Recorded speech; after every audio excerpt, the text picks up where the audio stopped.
Hello everyone, good morning. তো আজকে ছিল সানডে মানে ছুটির দিন। সবাই শুনেছি, হ্যাঁ ঠিকই, কিন্তু ঘরে প্রচণ্ড কাজ থাকে সানডেতে। তাই ঘুম থেকে উঠে ফ্রেশ হয়ে চা বানিয়ে নিয়েছিলাম, তারপর জামা কাপড় কেচে ঘরের নর্মাল টুকটাক কাজগুলো করছিলাম, এই যেমনি ফ্রিজ পরিষ্কার করা। তারপর সমস্ত কাজ করে বসে পড়েছিলাম চা খেতে। চা খাওয়া হয়ে গেছিলো, তারপর বসেছিলাম পড়তে, প্লাস বোনকেও পড়াচ্ছিলাম। দেন খেয়ে নিয়েছিলাম ব্রেকফাস্টে মুড়ি। প্রত্যেক সময় মুড়িটা খাওয়া হয় না যদিও। তারপর কাকা সিম্বাকে নিয়ে ঘুরতে যাচ্ছিলো, তাই ওকে নিয়ে গেছিলাম। ভয় পাচ্ছিল গাড়িতে উঠতে, যাই হোক।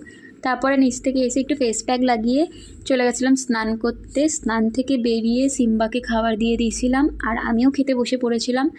আর বিকেলে একটা জায়গায় যাওয়ার ছিল, তাই ঘুমিয়ে পড়েছিলাম। ঘুম থেকে উঠে চা খেয়ে আবারও একটু পড়তে বসে পড়েছিলাম। দেন বোন আর আমি বেরিয়েছিলাম আইব্রো করতে যাবো বলে। সামনে সরস্বতী পুজো, আইব্রো না করলে হবে বলো?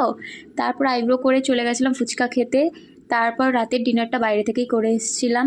বাড়ি ফিরে সিম্বাকে একটু আদর করে ঘুমিয়ে পড়েছিলাম।